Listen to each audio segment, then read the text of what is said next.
Hello and welcome back to this downful idealistic crusade. This video will be a review of an older Blu-ray, but one that is still, unfortunately, in spite of its many issues, still the best current release of this film in the United States.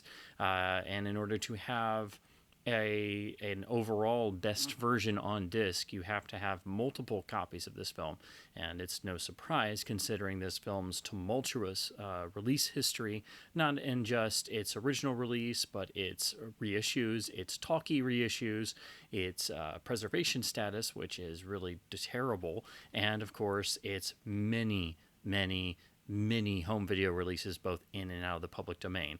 I'm of course referring to the 1925 immortal silent film, The Phantom of the Opera, here on the 2015 Kino Lorber released 2-disc Blu-ray set. I, of course, just reviewed the beautiful new Universal Pictures 4K restoration of Hunchback of Notre Dame from 1923, and of course, every time I even think of that film, I immediately want to jump right into Phantom, because they are sort of joined at the hip, being probably the two most famous surviving Lon Chaney Sr. films, two of his most iconic performances. I think Phantom is probably his most iconic, with his most iconic makeup design, and they were both designed in the same way. Hunchback was a big super production historical period film. Well, that was a major success, so Universal followed it 2 years later with Phantom of the Opera. So that's why I wanted to finally look at the Kino release, which has its own pluses but its own minuses. And anyone who has ever seen this film before or knows anything about it in terms of its release history, that should be no surprise, because again, to date, you still need at least 2, if not 3 versions to have decent transfers and most of the film scores that have been composed for this film, and then the boatload of most of the extras. So to focus primarily on this release and try to at least explain in a nutshell what I think is the good side and the bad side of this, you have to understand, first of all, that Phantom of the Opera was released in 1925, and there are a multitude of different versions, and there's even so many versions that a number of historians can't quite agree on which version is from where and how to classify them. But essentially, it boils down to, if you want to simplify it, because again, there is a lot of great research that's been done on Phantom. I will link a beautiful article on many of the versions of Phantom in both releases and video releases. I will link that in the description below. But essentially, it boils down to, you have the 1925 original version of the film that went into major theatrical release across the country after the various preview versions and edits that were made. Of course, Phantom had a number of different endings, so I mean, the variations never seem to end with this film. But you have the 1925 major theatrical release version, and then you have a variety of versions made in 1929 and 1930 for a re-release. That was done to try and turn the film into a talking feature in the early days of talkies, and that meant bringing in some new actors and some of the original actors to re-record, or should say reshoot original scenes with dialogue this time. Of course, Chaney was under contract and was no longer at Universal, and so they simply reused the original footage of Chaney as a silent film. So it was always going to be a partial talkie and jump back and forth. So all the scenes with the Phantom would have intertitles, whereas you would have various members of the cast looking noticeably more aged come back and suddenly be speaking dialogue, and then new actors and actresses filling out the other parts, and some other little tweaks here and there. There was also a silent version of this prepared, so there was a silent version of the partial talkie version that was prepared as well. And there were also foreign export versions with slightly different edits too. The other primary difference of the talkie reissue version is that those versions made significant edits to the original 1925 film. So there are giant chunks of that film missing. Many scenes were completely excised or moved around or shifted. And that's why most of the time when you see this film, and it is almost always going to be from the 1929-1930 versions, because those exist in 35mm higher quality film than the 16mm sources of the 1925 original version. That's why this film is so choppy when you first see it, and why it doesn't always make the most sense, and why it's not always the best silent film to start people out with if they're new to silent films. There are a lot of people who think it's a not so good film that is merely, iconic and great only for Chaney's performance, which I completely understand. I've come to appreciate it more over the years. I do think it is a great film, and I think it has great atmosphere. But the director Rupert Julian of the original 1925 version was not a very good director, to put it very politely. It caused many problems in the production of this film, which itself is a movie in and of itself, I guess you should say. But anyway, so you basically have the two distinct different versions with completely different edits.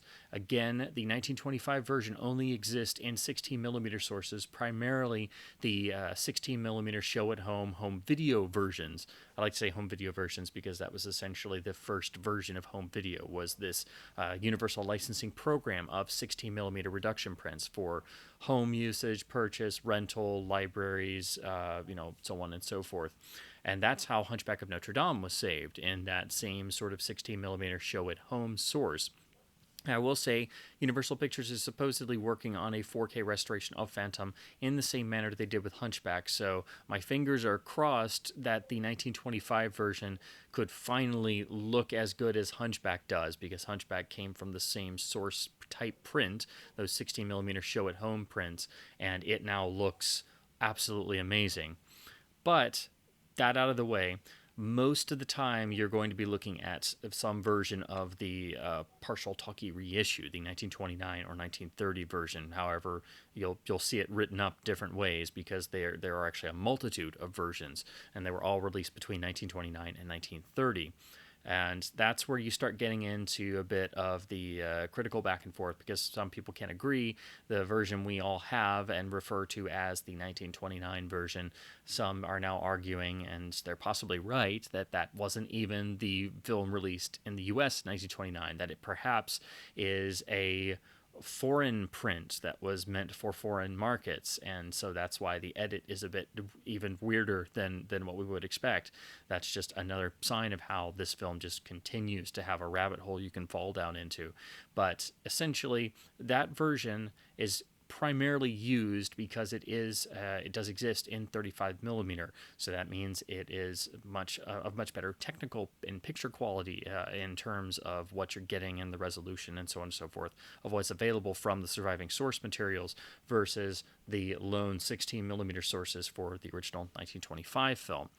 Also, different restorations have popped up many different times over the years and have different ways of approaching these materials. So no two restorations are the same, and they don't approach the color tinting in the same way. Phantom has a number of variations in the actual film itself. Some versions are entirely black and white. Some go for lighter tinting or a sepia tone. Some go for the more intricate tinting of most silent films of that era, and they do it in different ways. Also, certain sections of the film were photographed in color processes. The Balmass sequence is famously, it was shot in a two-color Technicolor process. It does exist in that, and some versions use that, while some versions do not, and use a black and white or a tinted version. There are also hand-colored processed certain sequences, particularly when the Phantom is on the roof and his flowing cape is going in the wind at night as he's hanging over the two would-be lovers talking in supposed secret on the roof. Well, that was done in the Hand-Schlegel process. I hope I'm pronouncing that correctly, which was a methodology of actually hand-tinting the frames by hand, of course. So that has been replicated on some versions through digital means, and other versions leave that out entirely. It just depends on what the restorer's goal is and how they go about achieving that. Then, because it's a silent film, there is the question of what frame rate should it be at. So different restorations present the film at different frame rates, which also mean that can wreak havoc with what certain scores are recorded to, which is why you can't synchronize all the different film scores that have been made for Phantom of the Opera to a particular version, because some were recorded at 24 frames per second, some at 20 frames per second, and some at maybe 16 frames per second. So if you were ever to try and release a video version of the film just for, say, the 1929 version, if you wanted to have all the various different scores, you'd probably have to have 3 separate presentations of the film at 3 different frame rates. It's generally believed, and it seems to be, that Phantom probably was somewhere around 20 frames per second. That seems to be the most natural feeling, I think, at least of the versions I've seen and of the restored versions on this Kino disc. I do think the 20 frame per second version has a better flow to it. It's not too choppy like some of the other versions. But also, to get that on Blu-ray discs, they have to engage a lot of trickery, because Blu-ray as a format does not accept varying frame rates, which means it wreaks havoc on silent film transfers. So they have to do all kinds of things like repeating frames or dropping frames or using interlacing, which was made it easier on DVD especially, and it's still something you can do on Blu-ray, and it's still a very acceptable alternative to present a silent film.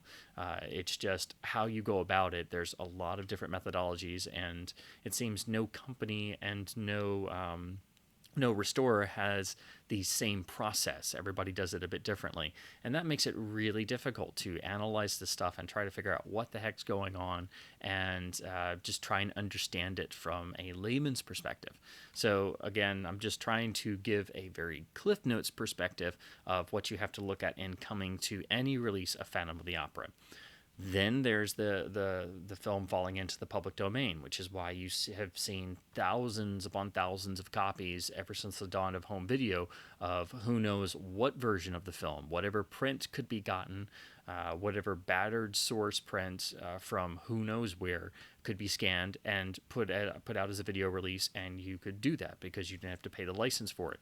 I know the first version I owned was the old Good Times VHS tape from the early to mid 1980s, which was not the way to see this film. And of course, there's bukus of cheapy dollar store public domain DVDs, and I'm sure there's maybe even a public domain Blu-ray or two, but that means you really have to seek out the official restored versions.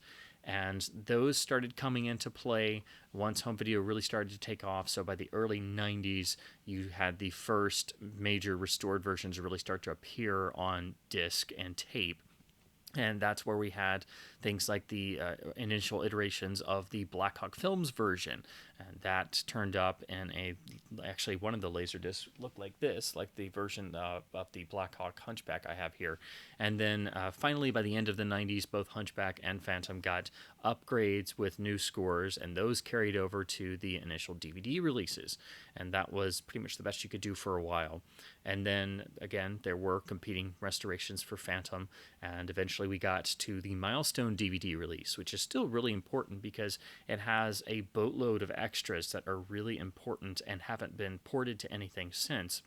The trouble was that was using the Photoplay restoration, which is pretty much the other competing restoration of Phantom nowadays. You have the Kevin Brownlow Photoplay restoration done in the UK, and then you have the Kevin Shepard Blackhawk Films continuing restoration here in the US, and they both continue to go back to the well and every couple years try and do a newer, improved version, and then finally jumped into the HD realm. But on that Milestone DVD, the problem was they were converting from a PAL Master, which was, the British video format that ran at 25 frames per second.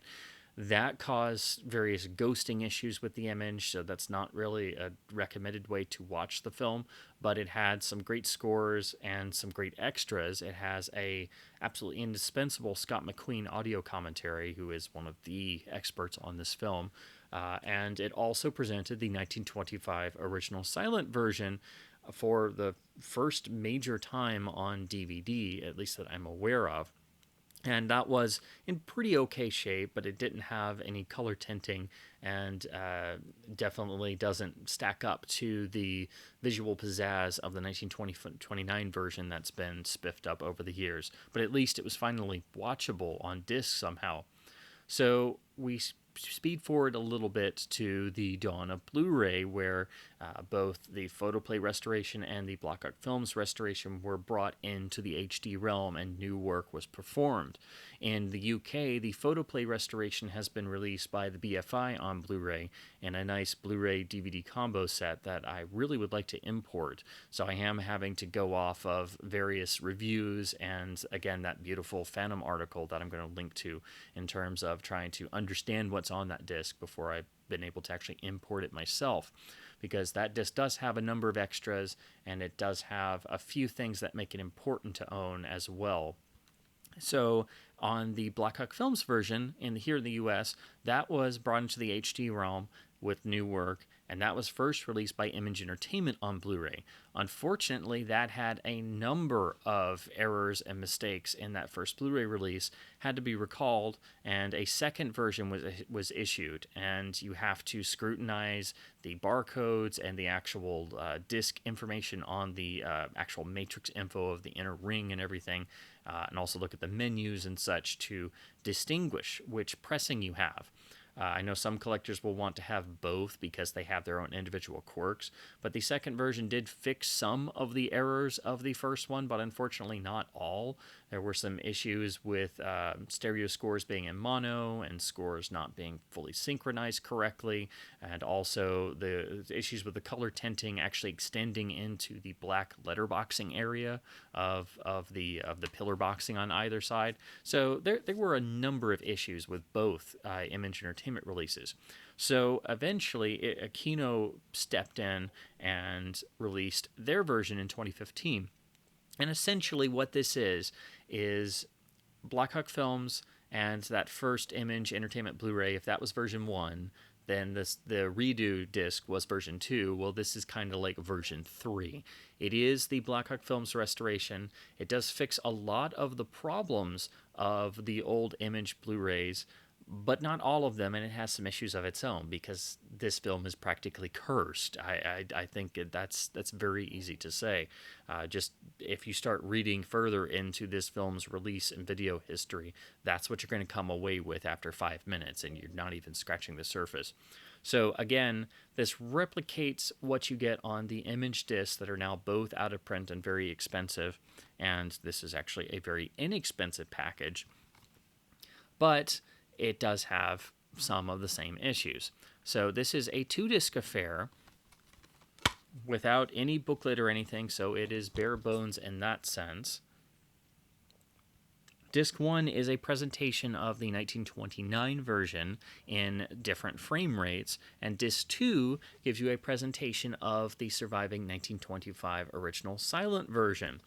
Now, the issue with this release and the issue with the previous Image Blu-rays was that while the 1929 version had been fully restored, the 1925 version had been restored somewhat, but was only presented in 480i standard definition on the old disc. Here it is upgraded to 1080i, but it's simply upscaling the previous master, so it is not in HD, whereas if you were to import the BFI Photoplay version, that does have the 1925 version in HD, but that has different color tinting to it and a different score, and on this release I do quite like the color tinting and the score that it has. It's just a shame that it was not decided to present the 1925 version in HD as it should have been. So when you go to Disc 1, you are going to be looking at 2 different presentations of the restored Blackhawk Films HD master with the same tinting as the previous Image Blu-rays, but without the same problems. So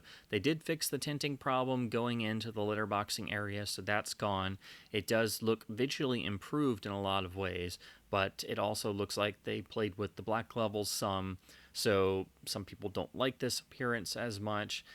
Personally, I think it looks relatively balanced. It's not perfect, but it was a lot better than what I was led to believe originally, because I did put off getting this particular release for a number of years, hoping that somebody would finally come out with a better one. When you're looking at the 2 versions, the difference is one is 20 frames per second speed and one is at 24 frames per second. That means that the 20 frame per second version has to use some trickery to get that in the container of 24 frames per second, or something that would actually be allowed on a Blu-ray disc as per the actual disc parameters. It won't simply allow a silent film at 16 or 20 frames per second to just be put on there. You have to use trickery to actually encode that on the disc itself. And also, the 3 different scores are on this particular disc.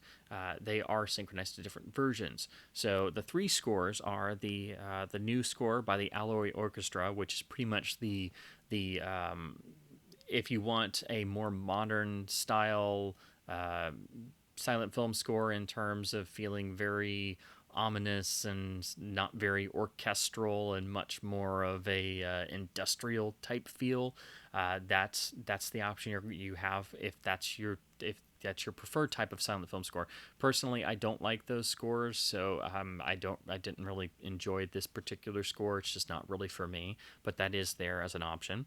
Then it includes an older organ score, one of the Gaylord Carter scores, Gaylord Carter being one of the classic silent film accompanionists.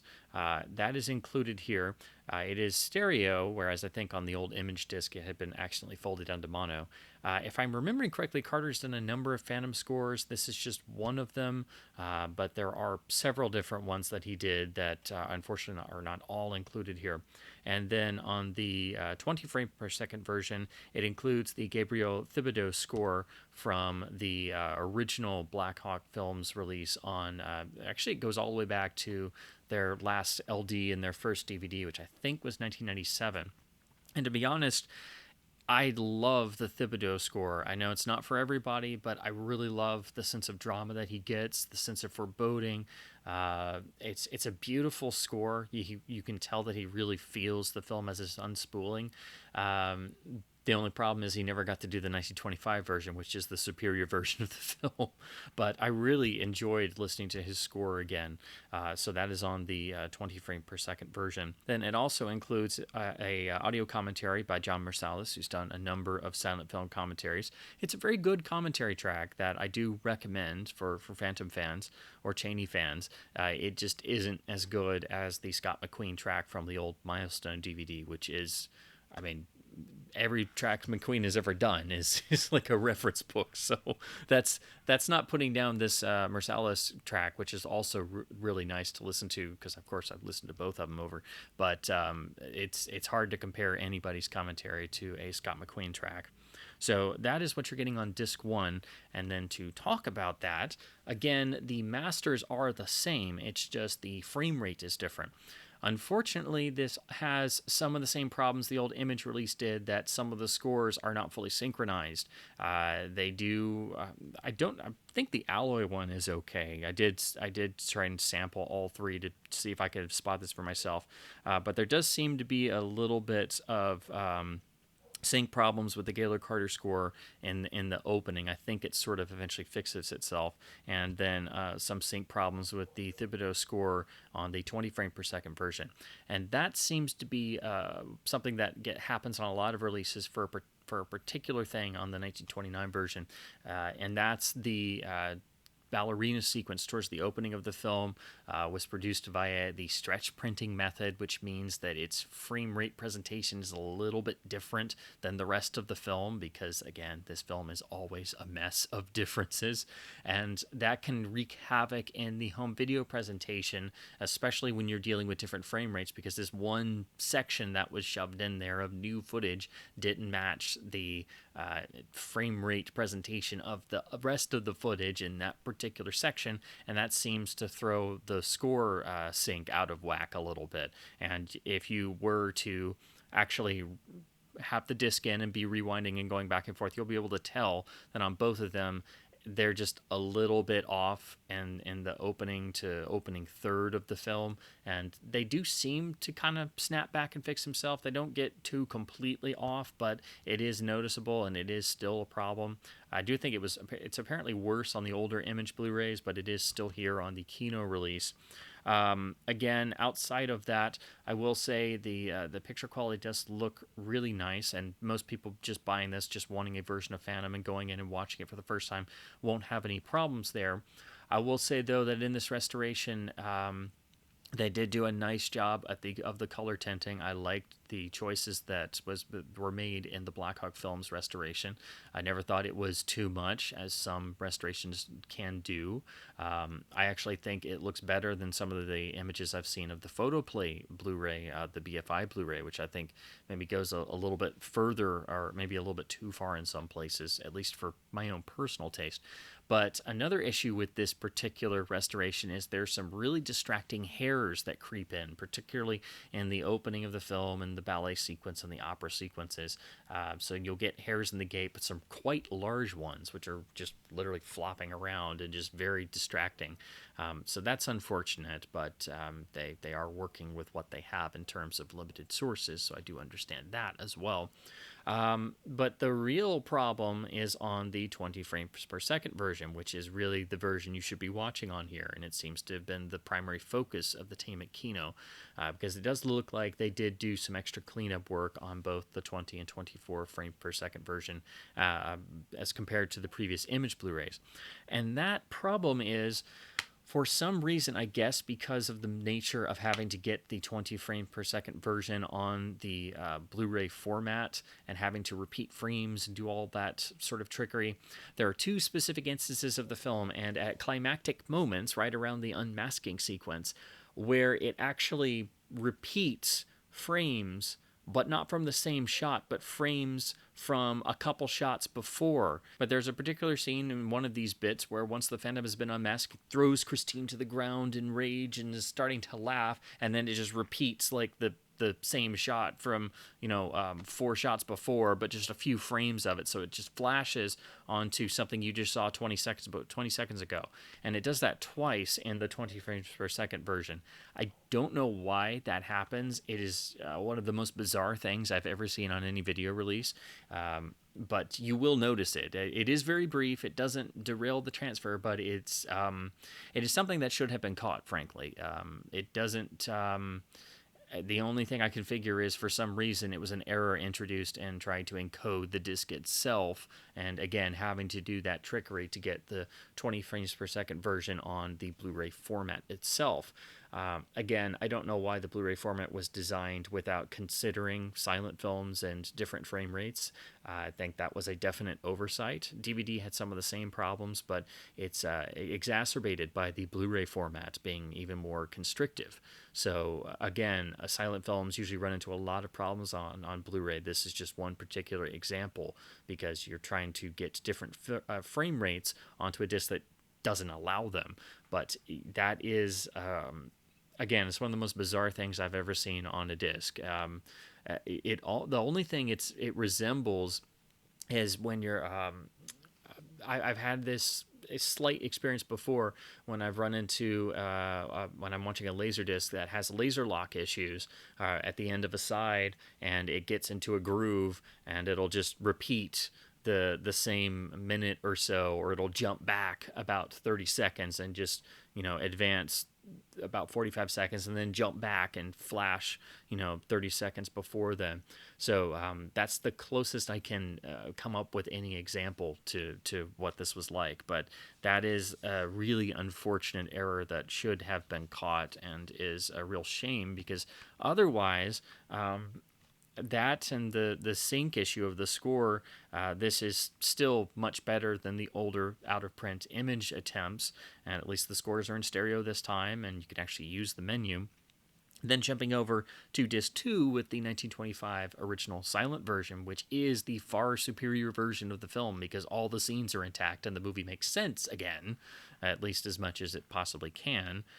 Given the production and the troubled history of the film and the different endings and the different directors for the last couple months of shooting.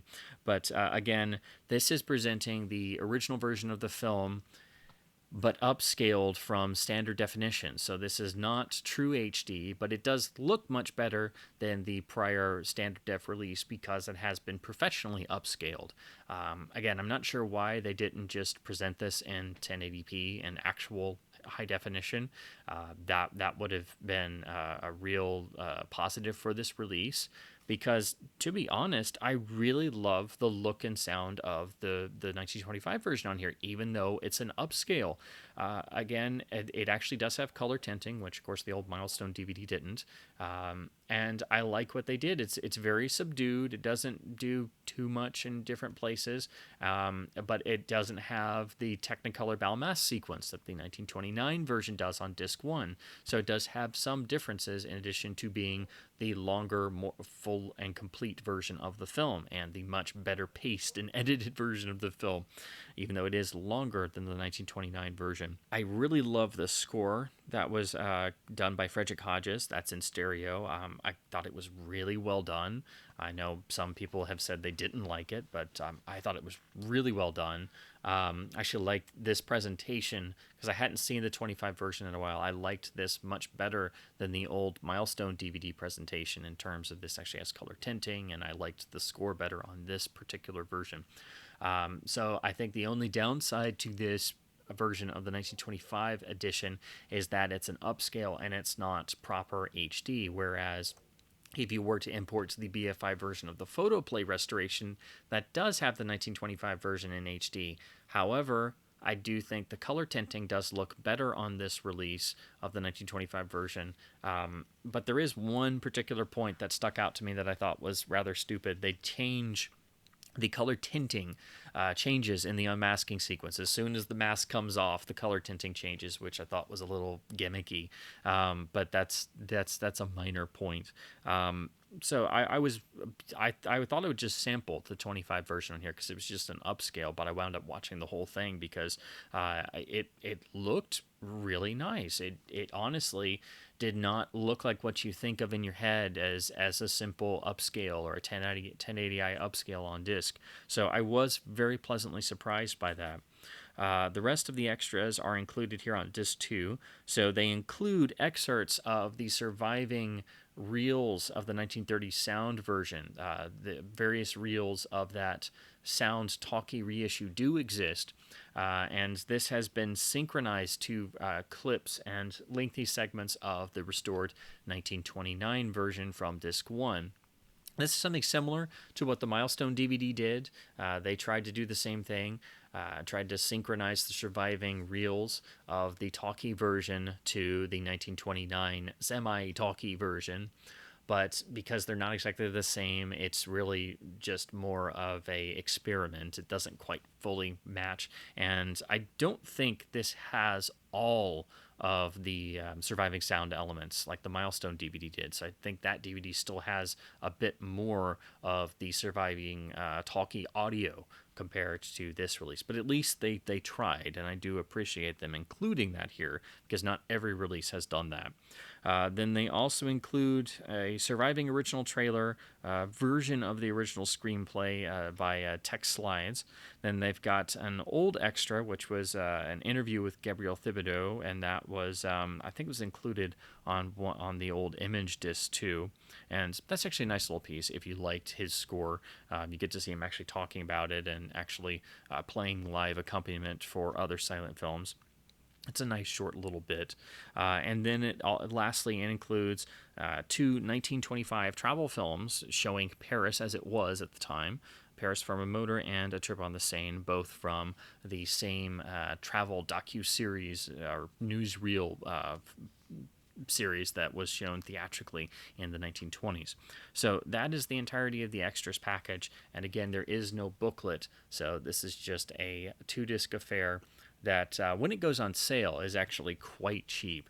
Its normal list price is a little high, but you would think, it being a 2-disc collection, that this would be, fancy and the best possible version you could get, but it isn't. So I'm really hoping Universal comes through with a 4K restoration of Phantom of the Opera like they did with Hunchback, because I was so knocked out by how good that was and how good the Kino presentation was on Blu-ray that when I immediately jumped into their release of Phantom, it's a night and day difference, because this is still problematic as heck. It still has disc issues. It still has frame rate issues. It still has synchronization issues with the various scores. It doesn't have all the old extras. And if you were at present trying to build a Phantom of the Opera collection and you wanted the best of everything, I think you have to have 3 releases. I think you have to have, indeed, this Kino release with its particular quirks. I think you need to get the BFI version with the Photoplay restoration with its particular quirks and its particular extras, and the 1925 original in actual HD and not upscaled. And you have to track down the out of print, very pricey Milestone DVD for its extras, its version of the talkie reels, and that absolutely essential Scott McQueen commentary. So I think you really have to have 3 releases to sort of cover all your bases, and that doesn't get 100% of everything, because there are further releases, and if you're a real Phantom nerd, you'll probably want the old Image Blu-rays, you'll probably want some of the Laserdiscs for some of the other scores. There are, again, many different scores for Phantom that some people really love that are just not available on home video or any of the modern Blu-ray versions. So it's really a shame that we're still stuck like this, and it really doesn't have to be this way. A lot of these issues are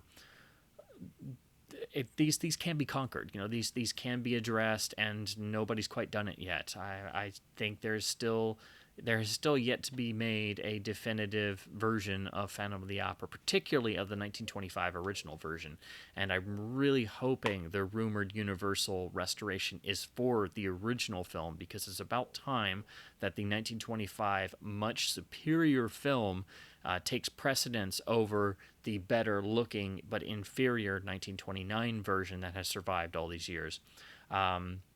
I still think both versions need to be restored further. I think there's work that needs to be done. I think the scores need to be properly synchronized on whoever releases the next version, and that as many as possible need to be included for posterity's sake, along with all the old extras. Please, somebody poured over the Scott McQueen commentary from the Milestone DVD, because that is, again, a reference class in 90 minutes, just listening to that track. But also with proper color tinting and without any of the frame rate issues that keep cropping up in the HD realm that this release as well does suffer from, particularly those 2 moments in the 20 frames per second version where you literally have different shots pop up and just literally stop the movie cold in 2 different places, and that was just nuts. So yeah, this is a mixed bag. I bought it in the last Kino sale because I knew I would want to see this again after watching Hunchback, and you can really tell the difference going from the new Universal 4K restoration of Hunchback into the 2015 Kino Blu-ray of Phantom of the Opera, which, I mean, this is still the best version that you can get in the United States. If you're not into importing discs or you don't have a region-free player, this is the best you can do, unfortunately, even with its issues. And I have to say again, even though it's an upscale, I was very pleased with the presentation of the 1925 version. So I really liked the score and the color tinting for the most part. So I can recommend this release for that if you're a fan of that version or you've never gotten to see it. The scores on the 1929 version are good and give you options, and it's still very much watchable. But you should go in knowing that it does have some sync issues and some frame rate issues, and it's not perfect. But I do think this is the best release in the U.S. still to date. It hasn't been supplanted by anything yet, but do understand there are a number of issues, and understand that this film has still not had a definitive release, and new information still comes to light about the many versions and preview versions and cuts and things that have happened to this one film over all these years. So it is a rabbit hole to fall down to in terms of Phantom of the Opera scholarship for specifically just the 1925 Universal Lon Chaney film. And it is iconic. It is a film that everyone should see. And if you've only seen the 1929 version, please do yourself a favor and try the 1925 version. It is a much better film. It plays much better. And if you didn't like the 1929 version, chances are you probably will like the 25 version. And the only issue with the 25 version is they stupidly insisted on a little tag ending at the very end, which is not as good as how the film traditionally ends. So no version of this film is perfect. That's basically what I'm saying. But at least this gives you some pluses, and it is better than the older Image Blu-rays, but do keep all of this in mind. I would say until a new version comes out, or if Universal does finally indeed release a 4K restoration that has been rumored they're working on, like Hunchback of Notre Dame, until then, if you really want to get this film and you don't have region-free capability, I'd say get this in a sale, or if you find a cheap used copy, or if you just find a cheap copy, it's okay. It's better than I thought it would be in some ways, and then it's worse than I thought it would be in others. But yeah, it's a really tough disc to describe, and you do kind of have to have some knowledge going in about just how weird and tumultuous the history of this film has been long after its release. So that is the 2015 Kino Blu-ray release of The Phantom of the Opera. I do like that it uses original poster art. It's a really nice Blu-ray cover, and it does clearly list all the extras and everything. So again, if this pops up in one of their site sales, I would recommend it for Phantom and Chaney fans, or if you're wanting just a version of this film that isn't, completely terrible and is definitely watchable and does have some extras. But yeah, I recommend it with severe restrictions. I hope this has made at least some bit of sense, and I'm trying to just condense as much Phantom history as I can down into a very short time period, because again, there is still more information out there that has not yet been discovered about this one film. It seems every time I look it up again and I start looking at the various restorations again, it seems somebody else has discovered something else, or there's new information that's come to light. And I'm like, oh my God, will this ever stop? But that is part of the cursed nature of The Phantom of the Opera. So make of this what you will. I hope this has been informative. I tried to keep it a bit short, but there's just so much information to cover, and simply just trying to review this particular Kino Blu-ray. So again, I think this is still the best you can do in the US for just a standalone release, but it does have many issues of its own, so please do understand that. And again, I would recommend probably just try to get this when it's on sale, because in the last sale this was really, really cheap. I think it was about $10, which that makes it much more palatable than if you paid full price for this and you popped it in and you started running into some of these issues. But again, the 25 version, even though it's an upscale, I think the presentation is really, really nice. So that helps to even things out a bit. So as always, thank you ever so much for watching. Keep supporting physical media on disc, and keep your disc spinning.